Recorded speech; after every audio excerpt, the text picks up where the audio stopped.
اشرح لی صدری ویسر لی امری واحلل عقدۃ من لسانی یفقہوا قولی اللہم الہمنا رشدنا واعذنا من شرور انفسنا اللہم ارنا الحق حقا وارزقنا اتباعہ وارنا الباطل باطلا وارزقنا اجتنابہ اللہم وفقنا لما تحب وترضى آمین یا رب العالمین۔ حضرات محترم، آج کا جو ہمارا موضوع ہے وہ ہے نبی اکرم صلی اللہ علیہ وسلم کا مشن اور ہماری ذمہ داریاں۔ جہاں تک آپ صلی اللہ علیہ وسلم کے مشن کا تعلق ہے اس پر ہم یہاں کم از کم 2 نشستیں تو ضرور کر چکے ہیں، جہاں تک میری یادداشت کام کرتی ہے، شاید ایک آدھ اس سے زائد ہوئی ہو، کہ آپ صلی اللہ علیہ وسلم کو بھیجا گیا دین حق اور کتاب ہدایت دے کر، تاکہ آپ اس دین حق کو کل کے کل نظام کے اوپر غالب کر دیں۔ ابھی جو آیات میں نے آپ کے سامنے تلاوت کی ہیں یہ سورہ صف کی آیات 10 تا 13 ہیں، اور جو آیت نمبر 9 ہے یعنی اس سے پہلی آیت ہے وہ اسی بات کو حضور صلی اللہ علیہ وسلم کے مشن ہی کو بیان کر رہی ہے۔ هُوَ الَّذِي أَرْسَلَ رَسُولَهُ بِالْهُدَىٰ وَالدِّينِ الْحَقِّ لِيُظْهِرَهُ عَلَى الدِّينِ كُلِّهِ وَلَوْ كَرِهَ الْمُشْرِكُونَ۔ یہ آیت قرآن مجید میں 3 مقامات پر آئی ہے، تو یہ یعنی ایک ہی انداز، ایک ہی تقریباً ملتے جلتے الفاظ، مطلب الفاظ تو بدلے ہی نہیں ہیں، بس کوئی شوشے کا فرق ہی نہیں ہے، صرف آخری حصے میں تھوڑی سی تبدیلی آئی ہے۔ وَلَوْ كَرِهَ الْمُشْرِكُونَ کی جگہ پہ ایک جگہ پہ وَكَفَىٰ بِاللَّهِ شَهِيدًا کے الفاظ ہیں، باقی اس سے پچھلی آیت 3 جگہوں پہ ایک ہی جیسی آئی ہے۔ اس سے آپ اندازہ لگائیں کہ یہ کتنا اہم مضمون ہے، لیکن اور اندازوں میں بھی اس مضمون کو بیان کیا گیا ہے قرآن مجید میں، کہ ہم نے سارے رسول کیوں بھیجے۔ لَقَدْ أَرْسَلْنَا رُسُلَنَا بِالْبَيِّنَاتِ وَأَنزَلْنَا مَعَهُمُ الْكِتَابَ وَالْمِيزَانَ لِيَقُومَ النَّاسُ بِالْقِسْطِ۔ سب رسولوں کے بھیجنے کا مقصد یہ تھا کہ لوگ انصاف پر کھڑے ہو جائیں، ظلم کا خاتمہ ہو جائے، انصاف کا نظام قائم ہو جائے۔ تو گویا وہ جو لِيُظْهِرَهُ عَلَى الدِّينِ كُلِّهِ کا مطلب بھی کیا ہے؟ تاکہ ظلم ختم ہو جائے، انصاف قائم ہو جائے۔ اسی بات کو اقامت دین کے اسلوب میں بھی بیان کیا گیا ہے۔ شرع لکم من الدین ما وصی بہ نوحا والذی اوحینا الیک وما وصینا بہ ابراہیم وموسیٰ وعیسیٰ ان اقیموا الدین ولا تتفرقوا فیہ۔ اسی بات کو یہ بھی کہا گیا ہے کہ یہ جو مشرکین ہیں انہوں نے فتنہ پھیلایا ہوا ہے، جب تک یہ فتنہ ختم نہیں ہوتا آپ نے اپنی جد و جہد ترک نہیں کرنی ہے۔ قاتلوہم حتی لا تکون فتنۃ ویکون الدین کلہ للہ، دین کل کا کل اللہ کا ہو جائے، کوئی ملاوٹ اس کے اندر باقی نہ رہے۔ یہ ہے مشن محمد صلی اللہ علیہ وسلم۔ اس پر ہم تفصیل سے بات کر چکے، آج صرف میں نے ایک اس کا یوں سمجھیے کہ جھلک آپ کو دکھا دی یا خلاصہ، مختصر سا خلاصہ آپ کے سامنے عرض کیا ہے۔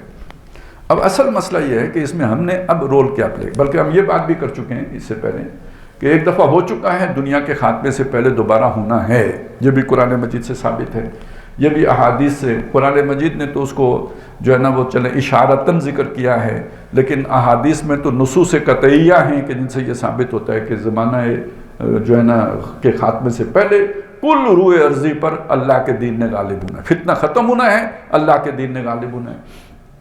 اب اصل سوال یہ ہے کہ ہم نے کیا کرنا ہے۔ آج کا ہمارا اصل موضوع یہ ہے کہ میری اور آپ کی ذمہ داری کیا بنتی ہے۔ اب وہ اس کو بالکل نیچے جا کے سمجھنے سے پہلے میں ان آیات کا ترجمہ اور مختصر تشریح آپ کے سامنے کر دیتا ہوں جو ابھی میں نے آپ کے سامنے تلاوت کی ہے۔ خطاب ایمان والوں سے، ہم سب ایمان والے ہیں، جو بھی مسلمان کہلاتے ہیں وہ ایمان والے بھی کہلاتے ہیں، لیکن ان سے کہا کیا گیا؟ یا ایھا الذین آمنوا۔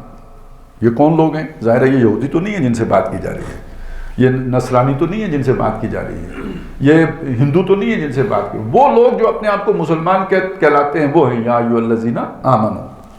اب ان سے مطالبہ کیا کیا گیا؟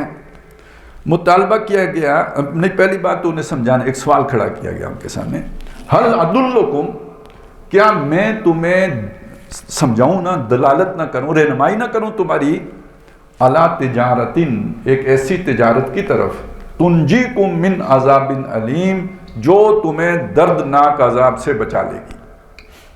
اب ظاہر ہے یہ دردناک عذاب آخرت کا ہے، لیکن یہ دنیا کا بھی ہو سکتا ہے، اور دنیا کا ہوگا تو اس کا مطلب کیا ہوگا؟ آخرت کا میں جو کچھ ہونا ہے اس کی ایک جھلک ہے جو دنیا میں دکھائی جا رہی ہے. دنیا میں اگر ہوگا تو اس کا مطلب کیا ہوگا؟ جیسے ہم کہتے ہیں coming events cast their shadows before, آنے والے حالات اپنے سائے پہلے ہی ڈالنا شروع کر دیتے ہیں. تو آگے جو آپ کے ساتھ ہونی ہے اس کا چھوٹا سا ایک مزہ ادھر چکھ لو. اگر ادھر ہوش پکڑ لو تو اچھا ہے، نہیں پکڑو گے تو اس سے بڑھ کر آگے ہوگا. تو یہ دنیا میں بھی ہے، آخرت میں بھی ہے. عذاب علیم دنیا میں بھی ہوتا ہے، آخرت میں بھی ہوتا ہے. لیکن دنیا میں جو ہوتا ہے وہ بہت ہلکا ہے، اور جو آخرت میں ہونا ہے وہ بہت گاڑھا ہے، بہت شدید ہے اور بہت سخت ہے. لیکن اصل بات یہاں پہ سمجھنے کی کیا ہے؟ اس عذاب علیم سے بچنے کی صورت کیا ہے؟ وہ تجارت جو میں بتانے لگا ہوں. وہ تجارت نہیں کرو گے تو عذاب علیم سے نہیں بچو گے. یہ سمجھ آ رہی ہے نا بات؟ یہ کوئی مشکل بات تو نہیں ہے نا سمجھنا. حل ادلکم، کیا میں تمہیں بتاؤں نا، الا تجارت، ایک ایسی تجارت تنجیکم جو تمہیں بچا لے گی، من عذاب علیم، دردناک عذاب سے. یعنی وہ تجارت کیے بغیر تم اس دردناک عذاب سے بچ نہیں سکتے. آ کے مل کے رہے گا. بچنا چاہتے ہو تو وہ تجارت کر لو. آگے وہ تجارت آ رہی ہے. اس تجارت کے دو نکات ہیں، کوئی دو ایجنڈا پوائنٹ ہیں، کوئی بہت بڑا منصوبہ نہیں ہے. بس دو کام کر لو، عذاب علیم سے بچ جاؤ گے. پہلا کام کیا ہے جی؟ تؤمنون باللہ ورسولہ، ایمان لاؤ اللہ پر اور اس کے رسول پر، یا ایمان رکھو اللہ اور اس کے رسول پر. اچھا جی، یہ پہلا نقطہ ہے. اور دوسرا نقطہ کیا ہے؟ وَتُجَاهِدُونَ فِي سَبِيلِ اللَّهِ، اور اللہ کی راہ میں جہاد کرو. بِأَمْوَالِكُمْ، اپنے مالوں کے ساتھ، یعنی اپنے مال بھی لگاؤ، قربانی دو مالوں کی. وَأَنفُسِكُمْ، اور اپنی جانوں کے ساتھ بھی جہاد کرو، یعنی اپنی جانیں بھی کھپاؤ، محنت کرو، مشقت کرو، بھوک برداشت کرو، اور جان دینی پڑے تو جان دو. یہ ہے جان کے ساتھ جہاد. اب آگے بڑھنے سے ذرا پہلے سوال ذہن میں رکھ لیں. اس سوال کی طرف ہم بعد میں آئیں گے. خطاب کس سے تھا؟ میں نے آپ کو بتایا تھا نہ یہودیوں سے ہے، نہ عیسائیوں سے ہے، نہ ہندوؤں سے ہے. کس سے ہے؟ مسلمانوں سے. مسلمان کون ہوتے ہیں؟ ایمان والے. ان سے مطالبہ پہلا کیا کیا گیا؟ ایمان رکھو. تو بات کوئی مطلب سمجھ نہیں آئی. پہلے مان لیا ایمان والے ہیں، پھر انہیں کہا کہ ایمان لاؤ. تو ذرا تھوڑا سا مسئلہ کچھ مطلب سوال پیدا ہوتا ہے یا نہیں ہوتا؟ یہ سوال اپنے ذہن میں رکھیں، اسے سمجھیں. اس کی طرف ہم بعد میں آئیں گے. لیکن سوال بنتا ہے کہ پہلے آپ نے مان لیا کہ ایمان والوں سے کو اے ایمان والو ایمان لاؤ. تو یہ اب ذرا تھوڑا سا مسئلہ جو ہے نا سمجھ میں نہیں آتا.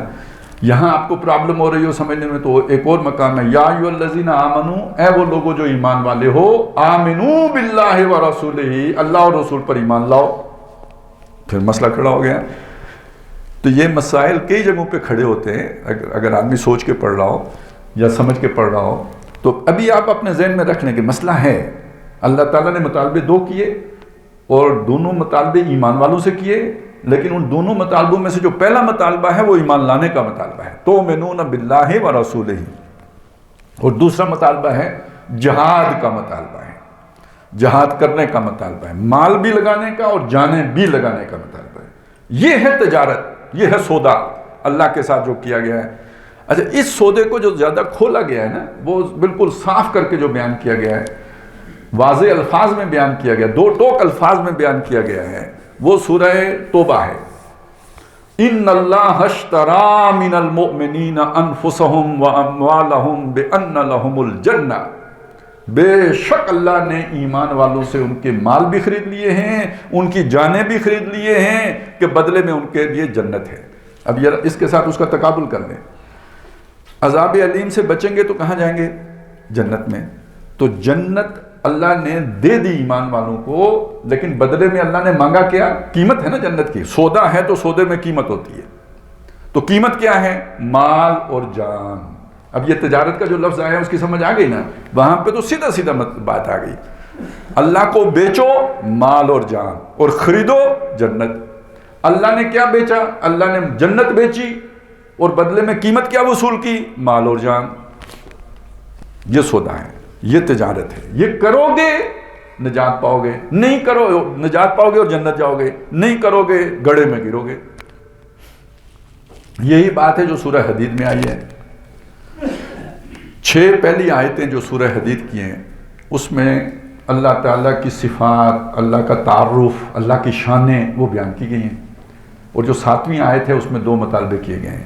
فآمنوا باللہ ورسولہ، وَأَنْفِقُوا مِمَّا جَعَلَكُمْ مُسْتَخْلَفِينَ فِيهِ، ایمان لاؤ اللہ پر، اس کے رسول پر، اور خرچ کرو، لگاؤ اور کھپاؤ جس پر بھی تمہیں اللہ نے خلافت عطا کی ہے، جس پر اللہ نے تمہیں اختیار دیا، جان پر اختیار ہے، مال پر اختیار ہے، اس کو لگاؤ اللہ کی راہ میں۔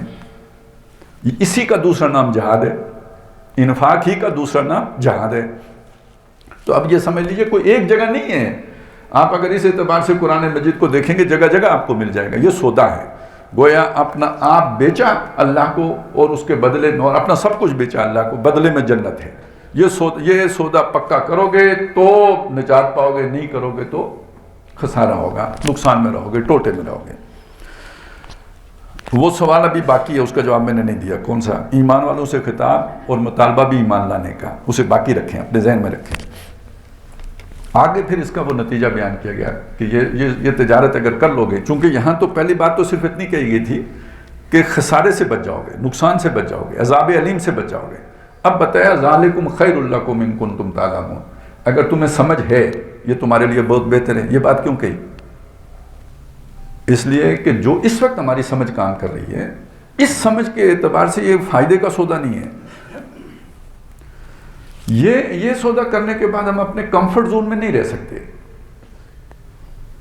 یہ اس کا مطلب ہے فرکشن ہو جائے گی ہماری، اپنے خاندان کے ساتھ بھی، اپنی برادری کے ساتھ بھی، اپنے دوستوں کے ساتھ بھی، اپنے سارے یاروں کے ساتھ بھی، اور جتنا بھی سٹرکچر ہے اس سارے سٹرکچر کے ساتھ ہماری کھٹپٹ شروع ہو جائے گی، فرکشن ہو جائے گی۔ مطلب اب وہ جیسے ایک ہوتا ہے نا، بیچ میں پرزا ہوتا ہے بالکل صحیح جو ہے نا پلے کر رہا ہوتا ہے، اس کے اندر کوئی وہ جھول نہیں ہوتا، لیکن یہ کہ جو تھوڑی بہت ان کی رگڑ ہو رہی ہوتی ہے، ادھر ہم تیل لگا دیتے ہیں، لوبریکیشن ہو جاتی ہے، جیسے انجن آئل میں وہ ڈالا جاتا ہے، تو اگر وہ آپ آئل نہ ڈالیں تو کیا ہوتا ہے جی، تھوڑی دیر میں انجن سیز ہو جاتا ہے۔ کیوں؟ وہ فرکشن اتنی کریٹ ہوتی ہے، وہ پھنس جاتی ہے، اس کا وہ جو پسٹن ہے اندر پھنس جاتا ہے۔ تو اس کا مطلب ہے پھر پھنس پھسا ہو جائے گا، یعنی آپ کمفرٹ زون میں تو نہیں رہ سکتے اس کے بعد۔ تو دنیا کے اعتبار سے یہ نقصان کا سودا ہے۔ آپ نے مال ضائع کر دیا، کون کہے گا آپ نے عقل مندی کی؟ آپ نے جان داؤ پہ لگا دی، کون کہے گا آپ نے عقل مندی کی؟ تو عام فہم یا ورلڈلی وائز بندے کے اعتبار سے اگر آپ دیکھیں تو یہ ایک نقصان کا سودا، اس لیے اللہ کہہ رہا ہے اگر تم سمجھ سکو تو یہ تمہارے فائدے کی بات ہے۔ نظر فائدے کی بات نہیں آئے گی، ہے فائدے کی بات۔ اب اس کو بھی میں چاہتا ہوں چند مثالوں سے آپ کے سامنے رکھ دوں۔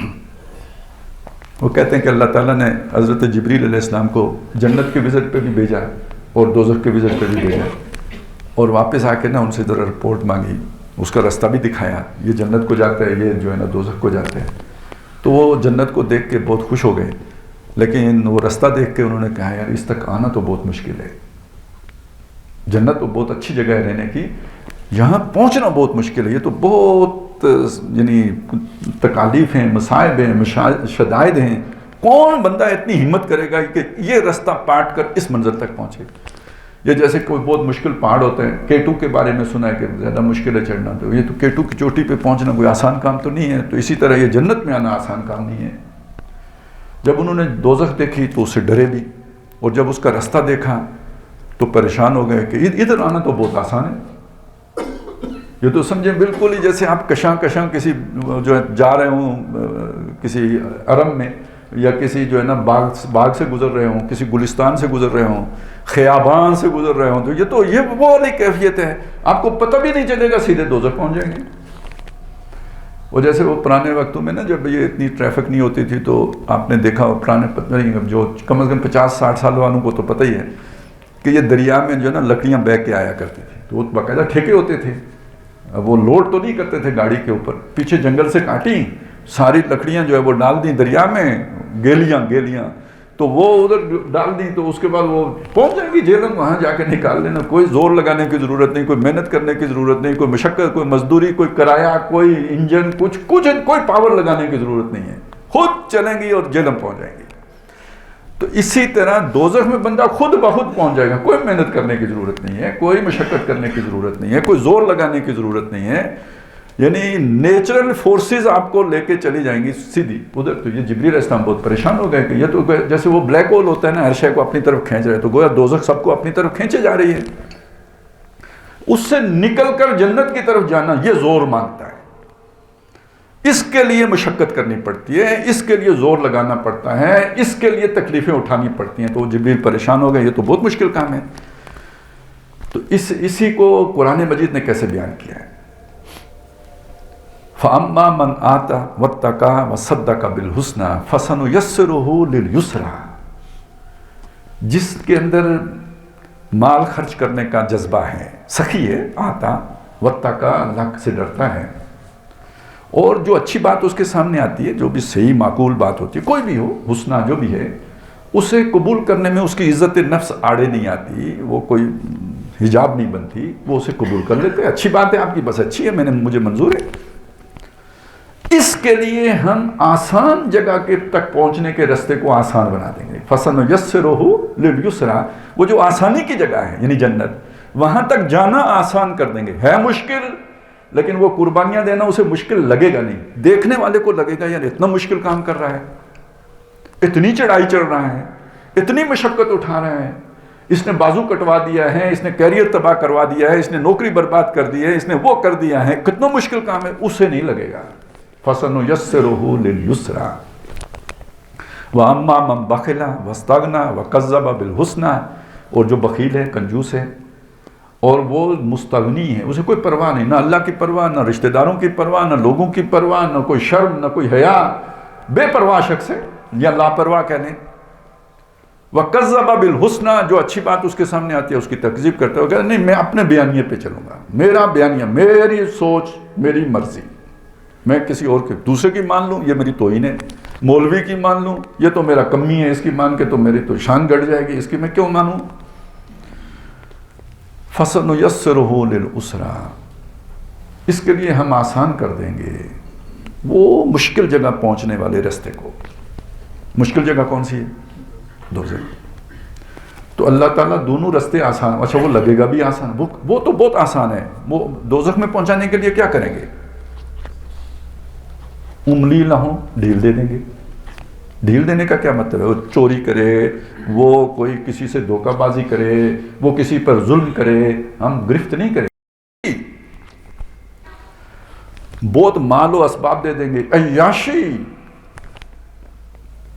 ہر ارمان نکالنے کا ذریعہ پیدا کرنے. وہ اتنے جرائم خود کر لے گا، جب ہم اسے فیسیلیٹیٹ کریں گے تو وہ خود اتنے جرائم کر لے گا، سیدھا دوزخ میں چلا جائے گا. وہ کوئی بہت بڑا کام ہمیں نہیں کرنا پڑے گا، بس تھوڑا سا اس کو جو ہے نا یہ مال و اسباب دنیا زیادہ عطا کر دیں گے اور گرفت نہیں کریں گے، بس سیدھا جائیں گے. کون سا مشکل کام ہے؟ اب اس کو سب کو ذہن میں رکھیں. تو یہ جو بات ہے نا، یہ جملہ ذالکم خیر لکم ان کنتم تعلمون، یہ لگے گا تمہیں مشکل، قربانی دینا مشکل لگے گا، یہ کام کرنا مشکل لگے گا، یہ تپتی راہیں تمہیں معلوم ہوں گی اور دل کرے گا گھنیری چھاؤں میں بیٹھنے کا، لیکن اس میں بہتری ہے تمہارے لیے. ذالکم خیر لکم ان کنتم تعلمون، اگر تم جان سکو، تمہیں سمجھ آ سکے، تمہارے دل میں یہ بات اتر سکے، تو تمہارے لیے بہتر یہی ہے کہ یہ تجارت کر لو، اللہ کے لیے اپنا مال اور جان قربان کرنے کے لیے آمادگی ظاہر کر دو. اب اس کے بعد اس انعام کا ذکر ہے جو آخرت میں حاصل ہونا ہے. یہ دنیا کا اب ذکر نہیں ہو رہا، آخرت کا ذکر ہو رہا ہے. اس کی کتنی اہمیت ہے میں پہلے وہ واضح کرنا چاہتا ہوں. وہ جو پہلا سوال کھڑا کیا تھا وہ ابھی باقی ہے، وہ ابھی ذہن میں رکھیں. فرمایا یغفر لکم ذنوبکم، یہ اگر تم کر لو نا اللہ تمہارے گناہ بخش دے گا. کوئی شخص گناہ سے پاک نہیں ہوتا، ہر شخص سے گناہ ہو جاتے ہیں. کل بنی آدم خطاؤن. اچھا اللہ کے اعتبار سے دیکھیں، ہو سکتا ہے ہم جو نیکی کر رہے ہیں وہ بھی گناہ کر رہے ہوں.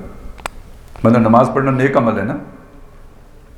اگر فرض کریں نماز پڑھتے ہوئے خیال ادھر ادھر بھٹک گیا، اللہ کی گستاخی ہے یا نہیں ہے؟ دربار میں اللہ کے کھڑے ہیں اور سوچیں بازار میں ہیں، گستاخی کی بات نہیں ہے کیا؟ اسی سے اندازہ لگا لیں کہ نیکی کے کام کے اندر بھی ہو سکتا ہے خرابی ہو رہی ہو. تو جو کام ویسے ہی ذرا کوئی سستی سے ہو جائے قائل، اس میں تو کتنی خرابی کا امکان ہے. تو گناہ ہر انسان سے ہو رہا ہوتا ہے.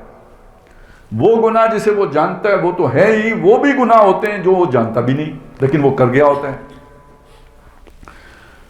تو بہرحال اگر یہ بڑا والا سودا اللہ سے کر لو نا زندگی کے بارے میں، ایک گریٹ مشن ہے نا، اس کے لیے اگر اپنے آپ کو وقف کر دو تو یہ جو گناہ ہیں چھوٹے موٹے یہ اللہ معاف کر دے گا. یغفر لکم ذنوبکم، اللہ تمہارے گناہوں کو ڈھانپ دے گا، وہ یعنی اوجل کر دے گا، وہ اب نظر نہیں آئیں گے، بس جیسے دفن کر دے گا، ختم کر دے گا۔ وَيُدْخِلْكُمْ جنات، اور تمہیں داخل کرے گا ان باغات میں، تجری من تحت الانہار، جن کے درمیان ندیاں یا نہریں رواں دواں ہوں گی، وَمَسَاكِنَ طَيِّبَةً، اور تمہیں ان گھروں میں رہنے کی جگہ، مسکن ہوتا ہے نا، مساکن اسی کی جمع ہے، جو رہنے کی جو رہائش گاہیں، تمہیں وہ رہائش گاہیں عطا کرے گا، فی جنات طیبات، بہت پاکیزہ، صاف ستھری، کلین، نیٹ اینڈ کلین، چمکتی دمکتی، فی جنات عدن، ان باغات میں جن میں رہائش بھی ہوگی۔ یعنی ایک باغ وہ ہوتا ہے جس میں رہائش گاہ نہیں ہوتی، گاؤں کہیں اور ہے، لوگ رہتے وہاں پہ، باغ ذرا فاصلے پر ہے، وہاں جاتے ہیں، کام کرتے ہیں، واپس آ جاتے ہیں۔ اور ایک وہ بھی ہوتا ہے جسے آج کل ہم کہتے ہیں ریزیڈینشل گارڈن، یعنی ریزیڈنس بھی وہیں پہ ہے اور ساتھ باغ بھی لگا ہوا ہے۔ اب بلکہ جو تھوڑا جن کے پاس زمین تھوڑی کم ہوتی ہے، زیادہ نہیں ہوتی، تو وہ ادھر ہی گھر بنا لیتے ہیں، تو وہ پھر ایک فارم ہاؤس کا تصور بھی جو ہے نا وہ ہے۔ بعض بڑے بڑے فارم ہاؤس بھی ہوتے ہیں، چھوٹے چھوٹے بھی ہوتے ہیں، 5-6 کنال کا بھی ہوتا ہے، 20-25 کنال کا بھی ہوتا ہے، بعض ایکڑوں پر بھی مشتمل ہیں۔ خیر وہ جس کی جتنی وسعت ہے اتنا بڑا بنا لیتے ہیں۔ تو اب یہ کہ یہ عارضی ہیں، خراب بھی ہوتے ہیں، محنت مشقت بھی مانگتے ہیں۔ وہ والے جو فارم ہاؤس کہیں یا جو بھی ریزیڈینشل گارڈن کہیں، وہ بہت بڑے بڑے ہوں گے۔ کتنے بڑے ہوں گے آج ہم ان کا تصور بھی نہیں کر سکتے۔ ہماری اوقات یہی ہے نا کہ ہم دیکھیں جی 20 کنال سے ناپیں، ایکڑوں سے ناپیں، مربعوں سے ناپیں، لیکن وہ کوئی ناپ اور ہوگا، اس لیے کہ جو نبی صلی اللہ علیہ وسلم نے فرمایا کہ نچلے درجے کا جنتی اوپر والے درجے والے کو یوں دیکھے گا جیسے تم زمین پر بیٹھ کر آسمان پہ ستارے دیکھتے ہو۔ تو وہ تو اذا رأیت ثم رأیت نعیما وملکا کبیرا، جب وہاں دیکھے گا وہاں کی نعمتوں کو اور ملک کبیر، بہت بڑی بادشاہی، کوئی چھوٹی موٹی نہیں، بہت بڑی بادشاہی۔ اور بلکہ ایک اس سے ذرا چلے کچھ اندازہ ہوتا ہے نا، تھوڑا سا انسینٹیوز دیے نا قرآن نے، تو ہمیں بھی اس کی وضاحت کرنے میں ٹھیک ہے، ہم وہ حور جو ہے اس کو 90 فٹ لمبا نہ بھی کریں، لیکن کم از کم حوریں ہوں گی تو صحیح نا۔ اگر کسی کو کوئی اس سے اچھائی موٹیویشن ملتی ہے تو کسی کو کیا تکلیف ہے۔ ایک یہاں دنیا کی حور کو راضی کرنے کے لیے ایمان بیچ دیتے ہیں، تو کم از کم یہ کہ اگر ان حوروں کے لیے کوئی تھوڑی بہت محنت مشقت کر لے، کوئی عرض کی بات نہیں ہے، اللہ نے اس کی انسینٹیو دی ہے، تو یہ اس کو مان لینے میں کوئی کسی کو شرم محسوس نہیں کرنی چاہیے۔ تو اس کا ذرا ایک آپ اندازہ لگائیں کہ وہاں پہ جو بھی جگہ ملے گی اس کی کیا کیفیت ہوگی، کہ جنت میں جو گئے سو گئے، جو السابقون السابقون اولئک المقربون جو ہیں وہ تو گئے نا، مقرب، اصحاب الیمین بھی گئے، یہ تو سیدھے حشر کے میدان سے جنت میں چلے گئے، اول حلے میں سیدھے گئے۔ کچھ لوگ وہ ہوں گے جو دوزخ میں جائیں گے، جو دوزخ میں جائیں گے تو یعنی مسلمان، یعنی ایمان والے، کیوں؟ انہوں نے گناہ کیے ہوں گے، وہ اپنے گناہوں کی سزا جتنی جس کے گناہ ہوں گے وہ ان کو بھگتے گا اور چلا جائے گا۔ اب دیکھیں نا، سزا ہوتی ہے جیسے کسی کو 7 سال ہوتی ہے، کسی کو 14 سال ہوتی ہے، دنیا میں بھی ایسا ہوتا ہے نا، ایک ہی جرم ہے، اس میں دونوں اگر ملوث ہیں تو جج صاحب کہتے ہیں ان کو 7 سال، ان کو 14 سال، تو جو 7 سال والا ہے وہ 7 سال کے بعد نکل جائے گا، جو 14 سال والا ہے وہ 14 سال کے بعد نکلے گا۔ اب یہ کرتے کرتے کسی کو کھرب سال ہو گئی، کسی کو پتہ نہیں جو ہے نا کوئی بہت بڑی لمبی سزا ہو گئی، آخری آدمی جو نکلے گا نا اس سے بڑا سزا والا تو کوئی نہیں ہوگا، جو آخری ہوگا یعنی سب سے لمبی جسے سزا ملے گی وہ سب سے آخر میں نکلے گا۔ تو ایسے انسان ہے نا، اس کے دل میں خیال آئے گا اب میں جنت میں جا رہا ہوں، اتنے کھربوں سال گزر گئے ہیں، جنت میں بچا کیا ہوگا میرے لیے؟ تو جیسے بندہ ولیمے میں جاتا ہے تو سوچتا ہے لیٹ ہو گیا تو کیا باقی بچا ہوگا، اس کو یہی خیال آیا کہ اب جنت میں میرے لیے کیا بچا ہوگا۔ تو اللہ تعالیٰ اس کے اس خیال پہ مسکرائیں گے، اور جو اسے ملے گا نا، حدیث میں آتے ہیں، اس زمین سے 10 گنا زیادہ ہوگا۔ اب آپ اگر کچھ اپنے تخیل کی پرواز کر سکتے ہیں تو کر لیں کہ جو مقام محمود پہ ہوگا اس کو کیا ملا ہوگا، پھر جو مقربین ہیں ان کو کیا ملا ہوگا، جو یمین اصحاب الیمین ہیں ان کا کیا ہوگا۔ یہ تو وہ ہے جو سب سے ماڑا جنتی ہے، سب سے ماڑا جنتی، اس کا یہ مقام ہے۔ تو اس سے ان الفاظ کو ذرا کچھ اپریشیٹ کریں، مطلب یہ ایسے ہی ان سے نا گزر جایا کریں، یعنی اس سے آپ کو ذرا کچھ موٹیویشن ملے گی کہ اللہ تعالیٰ پھر ان کو تمہیں وہ باغات میں داخل کرے گا جن کے درمیان ندیاں رواں ہوں گی، پانی وافر ہوگا، چشمے ہوں گے، وہاں بیٹھو، اٹکیلیاں کرو، کھیلو۔ پانی جیسے دیکھیں نا آج بھی جہاں پانی ہوتا ہے وہاں پہ پکنک وہ بن جاتا ہے اسپاٹ، اور لوگ دور دراز سے آتے ہیں، تو یہاں وافر ہوگا۔ اور پھر اس کے ساتھ یہ کہ وہیں پہ گھر ہوں گے، باغ ہوں گے، ہر سائے ہوں گے دراز، اور ملک کبیر ہوگا، بادشاہی بھی ہوگی. ذالک الفوز العظیم، یہ بہت بڑی کامیابی. اصل میں دیکھیں ہمیں دنیا میں بھیجا کیوں ہے؟ اس امتحان میں ڈالا ہے، اس میں کامیابی حاصل کر لیں تاکہ وہ اگلے مرحلے کے لیے اللہ تعالیٰ ہمارا انتخاب کر لے. یہ ایک سلیکشن ہے، اس سے پہلے ایک ٹیسٹ ہے جو ہو رہا ہے ہمارا، ہم کوالیفائی کر لیں اگلے مرحلے کے لیے. اس میں باقی جو بخشش ہے یہ گریس مارک جیسے ہوتے ہیں نا، یہ مل جاتا ہے، آپ نے 32 نمبر 31 لے لیے، 30 لے لیے، تو چلے 2-3 اوپر فالتو اور دے کے اس کو پاس کر دو. یہ مغفرت بخشش یہ چیزیں ہیں. اصل میں اپنے اندر استعداد پیدا کرنی ہے. یعنی بچے کو آپ جو کلاس روم میں پڑھا رہے ہوتے ہیں وہ اس لیے تو نہیں پڑھا رہے ہوتے کہ اس نے امتحان دینا ہے، اس لیے پڑھا رہے ہوتے ہیں یہ قابل بن جائے. اللہ نے اس امتحان میں ہمیں مشقت میں ڈالنے کے لیے نہیں ڈالا ہے، مصیبتیں اٹھانے کے لیے نہیں ڈالا ہے، قابل بنانے کے لیے ڈالا ہے. بنو قابل. تو یہ قابل بننے کے لیے ضروری یہ ہے کہ اس مشقت سے گزرو اور اپنی ورتھ پروو کرو. قابل بنو اس جگہ رہائش حاصل کرنے کے لیے. اب کینیڈا کا ویزا لگوانے کے لیے یہ شرط پوری کرو، یہ شرط پوری کرو، یہ شرط پوری کرو، یہ شرط پوری کرو، یہ شرط پوری کرو، پھر پتہ نہیں کیوں ریجیکٹ کر دیا، پھر دوبارہ اپلائی کرو، پھر کرتے کرتے کرتے جب ان کا موڈ ہوگا تو ٹھپا لگا دیں گے، آپ کینیڈا پہنچ جائیں گے. ادخلوہا بسلام آمنین. تو اسی طرح سمجھ لیں کہ جنت میں جانے کے لیے بھی تو کچھ کوالیفیکیشن ہے نا، جو یہاں سے کر کے شرائط پوری کر کے جانا ہے. تو وہ ہے در حقیقت منیمم کر لو، باقی ہم اس کے آگے جو ہے نا آپ کو کچھ نہ کچھ گریس مارکس دے کے، کچھ اپنی طرف سے بڑھا کے، کچھ وہ آپ کی غلطیوں کے اوپر پردے ڈال کے آپ کا کام کر دیں گے. لیکن کچھ منیمم تو کر کے آؤ نا، جو ایک لیول ہے وہ اچیو کر کے آؤ، اتنے قابل بن کے آؤ. تو اصل کامیابی تو یہ ہوگی جیسے قرآن مجید میں آتا ہے کہ فمن زحزح عن النار، جو آگ سے بچا لیا گیا، وادخل الجنہ، اور جنت میں داخل کر دیا گیا، فقد فاز، وہ کامیاب ہو گیا. تو اصل کامیابی وہ ہے. اور وَأُخْرَى تُحِبُّونَهَا، وہ دوسرے درجے کی کامیابی ہے جو تمہیں بہت پسند ہے. یہ اب میں ان لوگوں سے بات یہاں سے شروع ہو رہی ہے کہ جو دیندار ہیں، جو اقامت دین اور نبی صلی اللہ علیہ وسلم کے اس مشن کے لیے آج بھی لگے ہوئے ہیں. یہ بات اب ان کے لیے ہے. اصل ذہن میں کامیابی ہمیشہ وہ آخرت کی رکھنا. یہ کام جتنا بھی کر رہے ہو، لیکن ایک دنیا کا ہدف ہے تمہارے سامنے کہ دنیا میں اللہ کا دین غالب ہو جائے. اصل مقصود تمہارا آخرت کی کامیابی ہے، اس کو حاصل کرنے کے لیے دین کے غلبے کی جدوجہد کر رہے ہو. لیکن تمہیں بہت پسند ہے کہ دین غالب ہو جائے، اسلام غالب ہو جائے، اللہ کی حکومت قائم ہو جائے. یہ تمہیں بہت بھاتا ہے اور یہ تمہیں اتنا پوزس کر لیتا ہے کہ بعض اوقات تمہاری نگاہوں سے آخرت کی کامیابی اوجھل ہو جاتی ہے. جب اوجھل ہو جاتی ہے تو پھر کوئی غزوہ احد ہوتا ہے، پھر یاد آ جاتی ہے. تو یہاں اگر ہم 70 شہید ہو گئے تو کوئی نہیں، ہم تو جیتے ہی آخرت کے لیے. ہمیں تو اسی سے کہا فزت برب الکعبہ، میں شہید ہو گیا ہوں، اللہ کی قسم، رب کعبہ کی قسم میں کامیاب ہو گیا ہوں. یہ مینٹلٹی ہوتی ہے جس کے نتیجے میں پھر یعنی یہ اللہ چاہتا ہے کہ مسلمانوں کے اندر یہ چیز پیدا ہو جائے. اس کے بغیر وہ انصاف کا نظام قائم نہیں کر سکتے.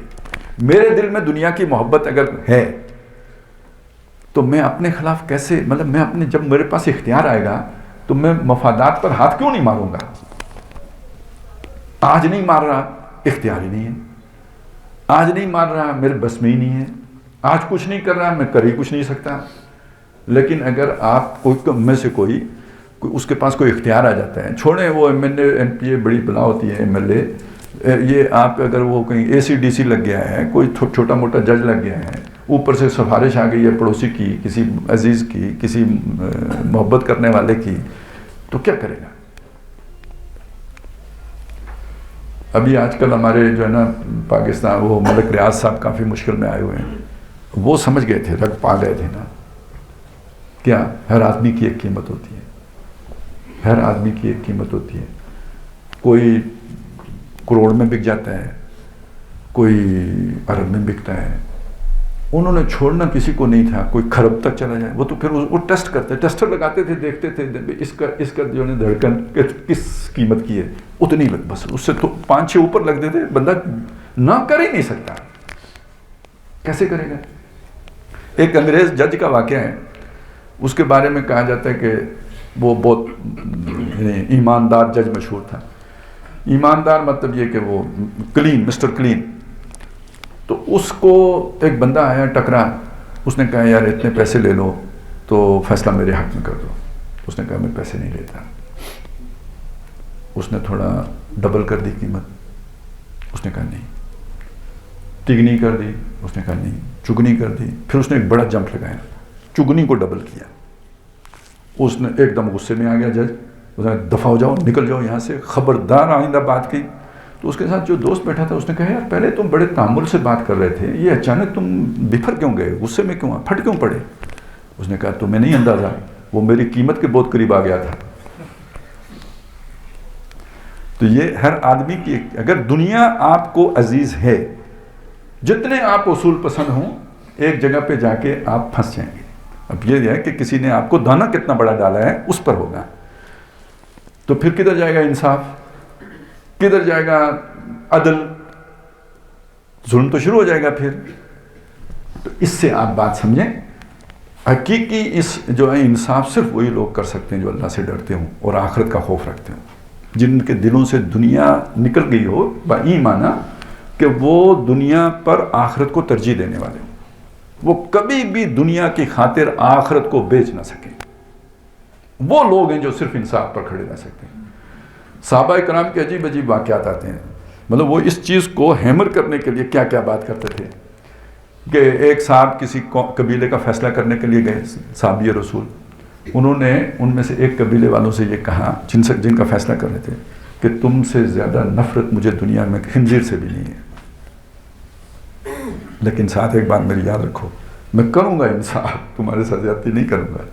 تو کسی کی نفرت، کسی کی محبت آپ کو انصاف سے روک نہ سکے. یہ صرف تب ممکن ہے جب آخرت آپ کی ترجیح بن جائے. یہ جو دنیا میں امتحان ہوتے ہیں اہل ایمان کے، وہ صرف اس لیے ہوتے ہیں کہ ان کی ترجیح آخرت بن جائے.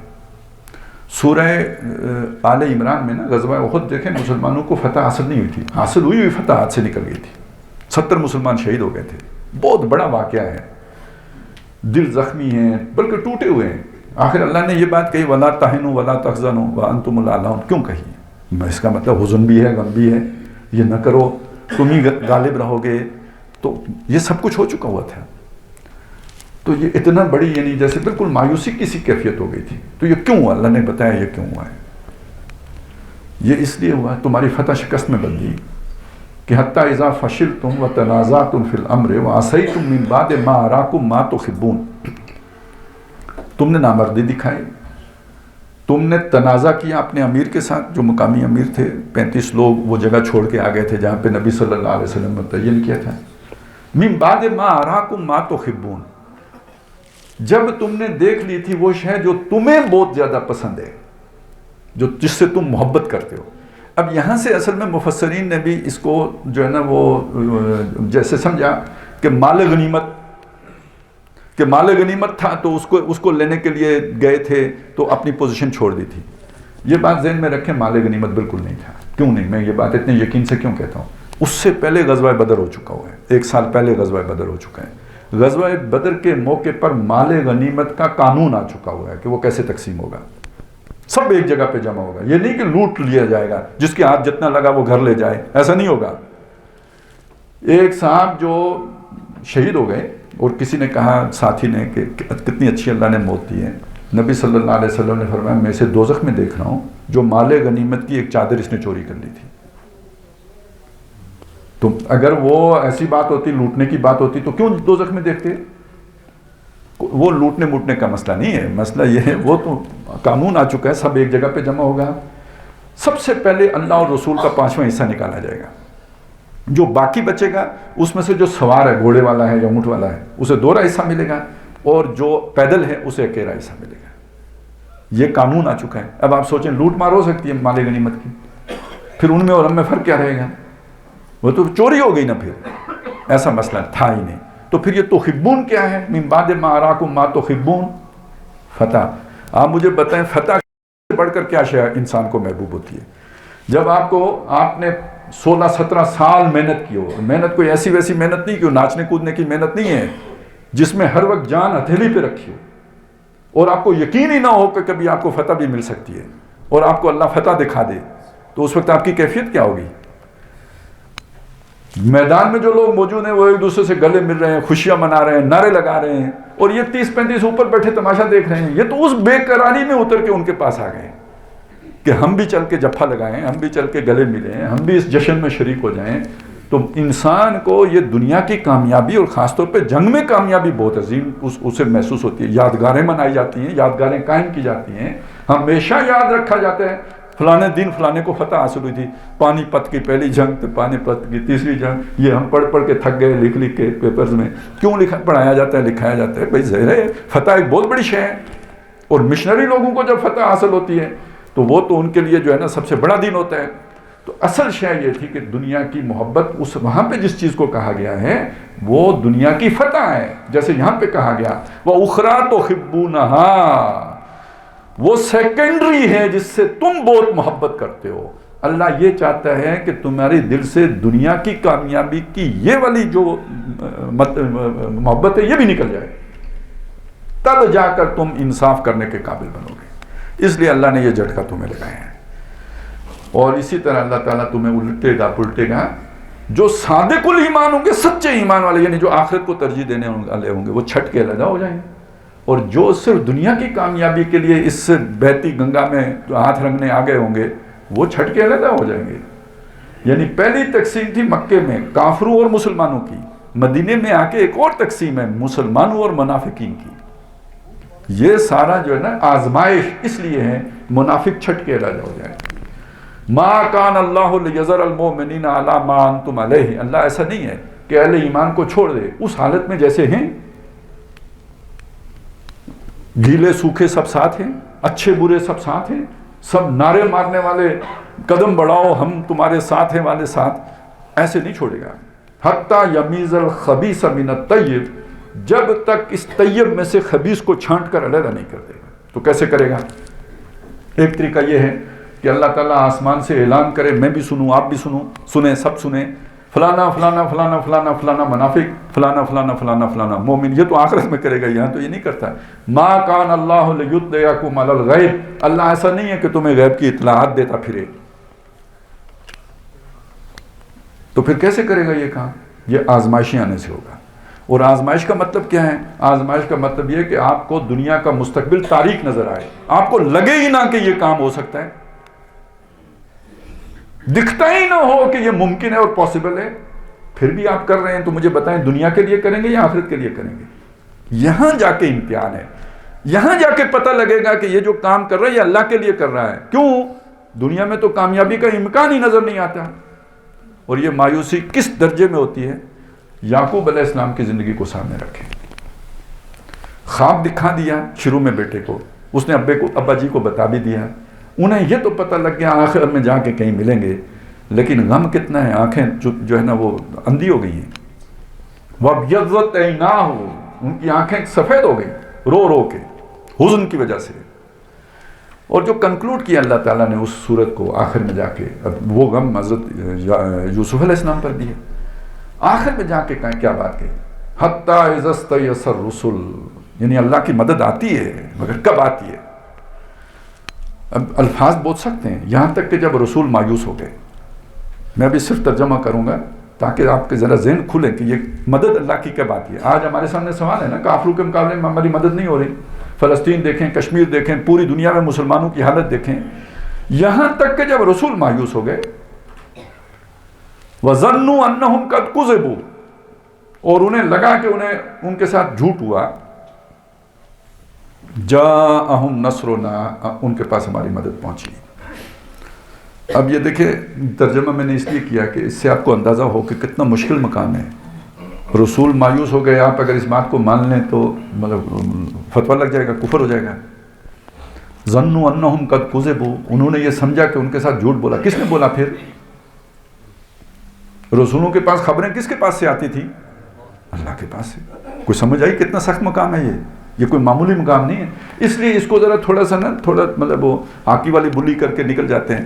وہ کیا کرتے ہیں, حتی اذا استیأس الرسول، یہاں تک جب رسول مایوس ہو گئے قوم سے کہ یہ اب ایمان نہیں لائے گی، وَظَنُّوا أَنَّهُمْ قَدْ كُذِبُوا، اور انہیں جو لوگ تھے یعنی ان کی جو آڈینس تھی، جو ان کے مخاطبین تھے، وہ یہ سمجھنے لگے کہ رسولوں نے جو ہمیں دھمکایا تھا، عذاب کے جو ڈرانے دکھائے تھے وہ جھوٹ تھا۔ اب دیکھیں مسئلہ تو حل ہو گیا نا، وہ جو مشکل آئی تھی وہ اس سے تو آپ کو چھٹکارا مل گیا، لیکن بعض مترجمین نے اس مشکل کے ساتھ جو ہے نا تفسیر کی ہے، یہ اس طرح نہیں کیا ہے، میرے ادھر ادھر نہیں پلٹائی ہیں، لیکن بہت خوبصورت تفسیر کی ہے۔ حتیٰ اذا استیأس الرسل کا مطلب یہ نہیں ہوگا کہ رسول اللہ سے بالکل مایوس ہو گئے، یہ مطلب ہو ہی نہیں سکتا، مایوسی تو کفر ہے، اس کا تو کوئی امکان ہی نہیں ہے کہ یہ مطلب ہو اس کا۔ پھر کیا مطلب ہے؟ اس کا مطلب ہے گمان کے درجے میں، وسوسے کے درجے میں۔ وسوسہ حق ہے، وسوسہ کسی کو بھی آ سکتا ہے، صحابہ کو بھی آ سکتا ہے، اور یہ ثابت ہے، جیسے سورہ بقرہ میں آیا ہے کہ وہ جو آزمائشیں آئی ہیں اس کے نتیجے میں جو رسول تھے وہ بھی اور اہل ایمان بھی پکار اٹھے، متى نصر اللہ، اللہ کی مدد کہاں ہے؟ اب یہ جو کہاں کا سوال پیدا ہوا تو اس کے پیچھے کیوں پیدا ہوا یہ سوال؟ یقین تھا اللہ کی مدد آئے گی، حالات ایسے بن گئے کہ اب بھی نہیں آئی تو کب آئے گی، کہاں ہے؟ ہم خاک ہو جائیں گے تجھ کو خبر ہونے تک، مانا کہ تغافل نہ کرو گے، لیکن ہم خاک ہو جائیں گے تجھے خبر ہونے تک والا معاملہ ہو گیا۔ متى نصر اللہ، اللہ کی مدد کہاں ہے؟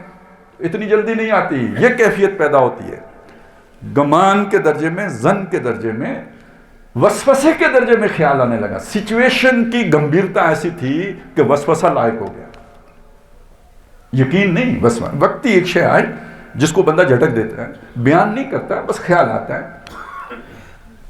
وَظَنُّوا أَنَّهُمْ قَدْ كُذِبُوا، یعنی وہ چیز بھی وسوسے میں اتنا بھی پتہ نہیں۔ اب آپ اسے یوں کہہ لیں کہ ہمیں سمجھنے میں غلطی لگی، ہو جاتا ہے نا کہ آپ کسی کے پاس گئے، اس نے کہا جی کام ہو جائے گا، آپ نے سمجھا جیسے آپ کی مرضی ہے ویسے ہو جائے گا، اس نے سمجھا تھا کہ اس کے کہنے کا مطلب یہ تھا جو میری مرضی ہے اس کے مطابق کر دوں گا، تو یہ مطلب کس ایسا مبہم جملہ اس سے معنی میں بھی اونچ نیچ ہو جاتی ہے، تو خیال آنے لگا جو ہم نے سمجھنے میں تو کوئی غلطی نہیں کھائی۔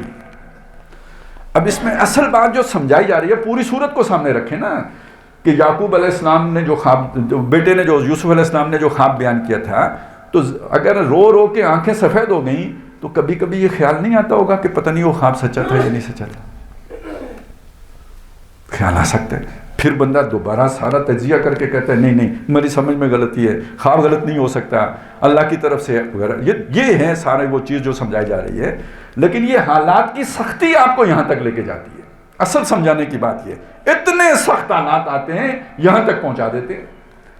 جب یہاں پہنچتے ہیں تو جو استقامت کا مظاہرہ کرتے ہیں، جو ڈٹے رہتے ہیں، ان سب باتوں کے باوجود ہٹتے نہیں، اس موقف پہ کھڑے رہتے ہیں استقامت کے ساتھ، جاءہم نصرنا، ان کے پاس ہماری مدد پہنچ جاتی ہے۔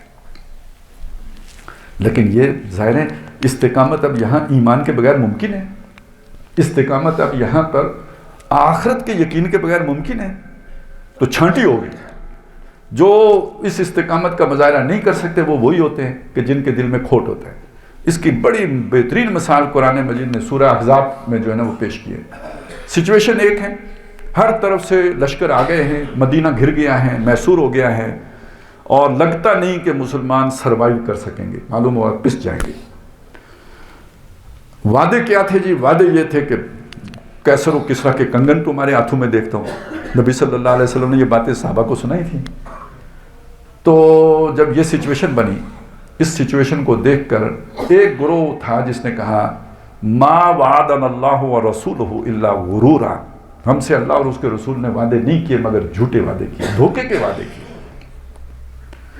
کہا تو یہ تھا کہ کیسر و کسریٰ تمہارے قبضے میں آئیں گے، حالت یہ ہے کہ ہم رفع حاجت کے لیے باہر نہیں جا سکتے، ہمارے ساتھ دھوکا ہوا ہے۔ ما وعدنا اللہ، یہ قرآن نہ ہوتا تو آپ مانتے ہی نہ، ما وعدنا اللہ ورسولہ الا غرورا۔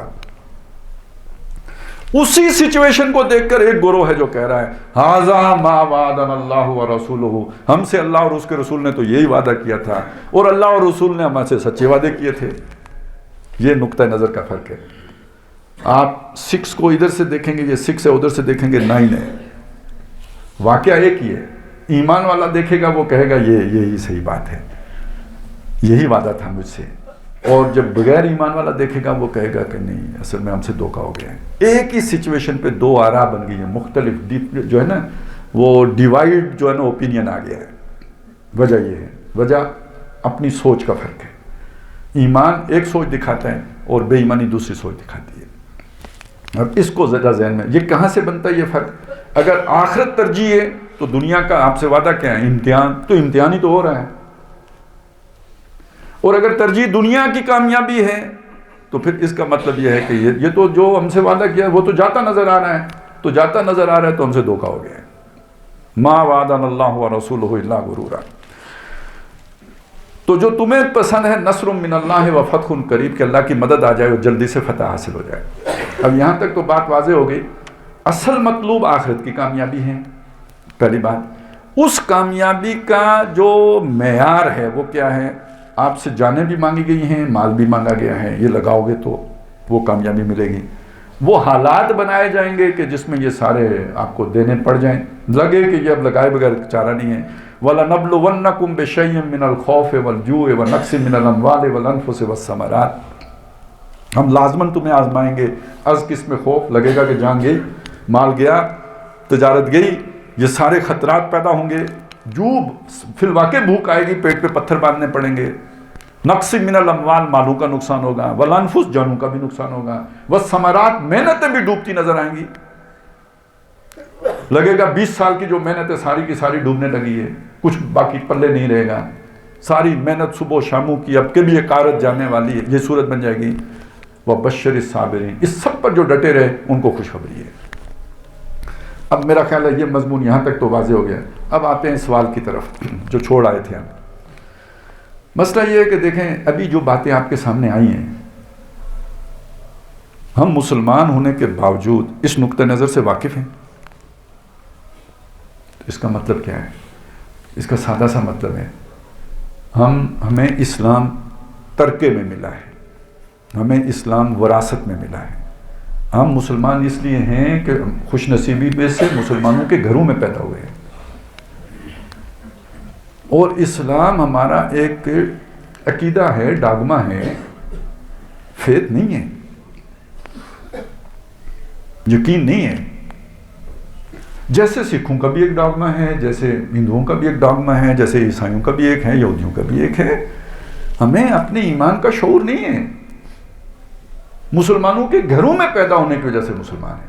خدا نہ خواستہ، خدا نہ خواستہ، خدا نہ خواستہ ہم میں سے کوئی کسی ہندو کے گھر پیدا ہوا ہوتا، سکھ کے گھر پیدا ہوا ہوتا، تو ہم میں سے کتنے ہیں جو ان بنیادی سوالات پر غور کر کے تو مسلمان ہوئے ہوتے کہ میری زندگی کا مشن کیا ہے، میری زندگی کا مقصد کیا ہے، میں کیوں پیدا کیا گیا ہوں، یہ کائنات کیوں بنائی گئی ہے، اس کا انجام کیا ہے۔ ان سوالوں پر ہم نے غور کیا کبھی؟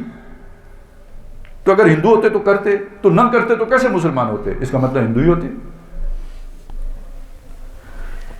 تو یہ جو ہم مسلمان ہیں، ظاہر ہے ادھر بھی بہت سے لوگ دیکھیں وہاں پر سیٹ اپ کیا ہے، قبیلہ ہے، قبیلے کے جو بڑا سردار ہے، 4-5 بڑے سردار ہیں، وہ سارے کے سارے مسلمان ہو گئے، تو قبیلہ پورا قبیلہ مسلمان نہیں ہوگا۔ جیسے یہ الیکشن ہوتے ہیں نا، وہ نہیں ہوتا ہے جیسے کہ جی وہ اپنی سارے مائتیوں سمیت فلانی پارٹی میں شامل ہو گئے۔ تو اسی طرح وہاں پہ کتنے لوگ تھے کہ جو صرف اس وجہ سے کہ بڑے شامل ہو گئے تو ہم تو اس قبیلے کا حصہ ہیں، ہم بھی شامل ہو جاتے ہیں۔ قالت الاعراب آمنا قل لم تؤمنوا ولکن قولوا اسلمنا ولما يدخل الايمان في قلوبكم، وہاں بھی ایسے لوگ تھے لیکن وہ آٹے میں نمک کے برابر تھے۔ آج ہر شخص یہ سمجھ سکتا ہے کہ آٹے میں نمک کے برابر وہ سچے مخلص مومن ہوں تو ہوں، وگرنہ یہ کہ عظیم اکثریت ان مسلمانوں کی ہے کہ جو بس صرف مسلمانوں کے گھروں میں پیدا ہونے کی وجہ سے مسلمان ہیں۔ اب ان مسلمانوں سے جب خطاب ہوگا تو انہیں کہا، یہ تو نہیں جائے گا او عیسائیوں، او کافروں، او بدعقیدے لوگوں، یہ تو نہیں کہا جائے، انہیں یہی کہے گا اے اسلام کے دعوے دارو، اے مسلمانوں، اے ایمان والو، یا ایھا الذین آمنو۔ یہ کہہ کے پھر ان کے سامنے اصل بات رکھی جائے گی کہ صرف مسلمان ہونے سے نہیں بچ جاؤ گے، یہ 2 مطالبے پورے کرنے سے بچو گے، اس کے بغیر نہیں بچ سکتے۔ اب اس کی بڑی بہترین مثال ہے سورہ بقرہ میں 8واں رکوع جہاں سے شروع ہوتا ہے، ان الذین آمنوا، یہاں ایمان والے کون ہیں؟ مسلمان۔ والذین ہادو، وہ لوگ جنہوں نے کہا کہ ہم یہودی ہوئے، والنصارى، اور جو نصارہ ہیں، والصابئین، اور جو صابی ہیں، من آمن منہم باللہ والیوم الآخر، ان میں سے جو اللہ پر اور آخرت کے دن پر ایمان رکھتا ہے، یا رکھتا تھا کہنا چاہیے، رکھتا ہے اور رکھتا تھا، یوں یہ ترجمہ ٹھیک ہو جائے گا، میں اس کی تھوڑی وضاحت کر دوں گا، رکھتا ہے اور رکھتا تھا، وَعَمِلَ صَالِحًا، اور وہ نیک عمل بھی کرتا رہا، لَهُمْ أَجْرُهُمْ عِنْدَ رَبِّهِمْ وَلَا خَوْفٌ عَلَيْهِمْ وَلَا هُمْ يَحْزَنُونَ۔ یہ ترجمہ ہے، میں نے گڑبڑ کیوں کی ہے میں بتا دوں۔ اصل جو دین ہے اللہ کے ہاں وہ اسلام ہے۔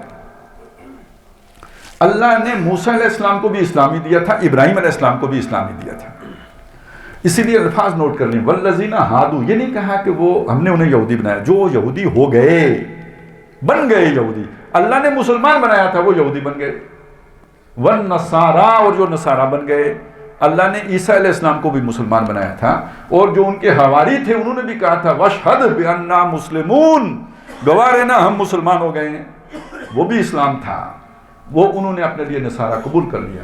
صحابی کوئی فرقہ ہے، کوئی کہتے ہیں آتش پرست ہیں، کوئی کہتے ہیں مجوسی ہیں، کوئی کہتے ہیں ابراہیم علیہ السلام کے ماننے والے ہیں، جو بھی ہیں پتہ نہیں کون ہیں، لیکن اصل میں تو ان کا بھی مذہب جو اصلاً تھا وہ اسلامی تھا۔ اب اس کی جو محمد رسول اللہ صلی اللہ علیہ وسلم آئے ہیں تو وہ اس کی اصل شکل لے کے آئے ہیں، کیونکہ وہ منہدم ہو گئی تھی، پرورٹ ہو گئی تھی، مسخ ہو گئی تھی، اس کی اوریجنل جو شکل ہے وہ لے کے آئے ہیں۔ تو اب اتھینٹک اسلام کس کا ہے؟ محمد رسول اللہ کا۔ لیکن حضور کے آنے سے پہلے ایک درجے میں اللہ تعالیٰ نے باوجود اس کے کہ انہوں نے انحراف کر لیا تھا، ان کی شریعت ابھی اللہ نے کینسل نہیں کی تھی، ابھی اللہ نے اس کو پر منسوخی کا ٹھپا نہیں لگایا تھا، ابھی اللہ نے اپنا آرڈر اس کے بارے میں جاری نہیں کیا تھا، اس لیے اللہ نے ان کو ایک وقت تک کے لیے ریلیف دیا ہے، اس عرصے کہ اگر تمہارا ایمان اور عمل صالح ہوگا تو تمہیں بھی ریلیف مل جائے گا۔ جیسے جنہوں نے رہبانیت اختیار کی، غلط کام تھا، لیکن اللہ نے کہا فما رعوها حق رعایتها، اشارہ نکلتا ہے، اگر وہ اس کی رعایت کر لیتے تو وہ ان کی قبول کر لی جاتی، نہیں کر سکے تو پھر اپنے بنائے ہوئے دین پہ بھی نہیں چل سکے، تو یہ ایک عارضی انتظام تھا کہ جس میں ان کو گنجائش دی گئی تھی۔ اب اسلام کے آنے کے بعد ان کے لیے کوئی گنجائش باقی نہیں رہی ہے، اب صرف اسلام ہے، لیکن کوئی یہ نہ سمجھے محض مسلمان کی وجہ سے بچ جائے گا، یا محض یہودی ہونے کی وجہ سے بچ جاتا تھا، یا محض عیسائی ہونے کی وجہ سے بچ سکتا تھا، نہیں، نہ محض عیسائی ہونے کی وجہ سے بچ سکتا تھا، نہ محض یہودی ہونے کی وجہ سے بچ سکتا تھا، نہ محض صحابی ہونے کی وجہ سے بچ سکتا تھا، نہ محض مسلمان ہونے کی وجہ سے بچ سکتا ہے۔ ہاں، یہ دو شرطیں اپنے اپنے وقتوں میں جنہوں نے پوری کی، اور آج جو پوری کرے گا، ایمان اور عمل صالح، اور عمل صالح کا مطلب کیا ہے؟ جہاد باموالکم وانفسکم۔ اب اس جہاد کے لفظ کی وضاحت ہم نے انشاءاللہ تعالی آئندہ جو بھی ہمارا اس میں کرنی ہے، جیسے میں ایمان کی تو کسی درجے میں وضاحت کی ہے، جہاد کی وضاحت رہ گئی ہے، اور جہاد کا مطلب صرف قتال ہی نہیں ہے، اس کی وضاحت انشاءاللہ تعالی آئندہ جو بھی، اسی سے آپ کو سمجھ آئے گا کہ عمل اور جہاد میں کوئی اختلاف نہیں، ایک ہی چیز ہے جو جہاد کہلاتی ہے۔ بارک اللہ لی ولکم فی القرآن العظیم ونفعنی وایاکم بالآیات والذکر الحکیم۔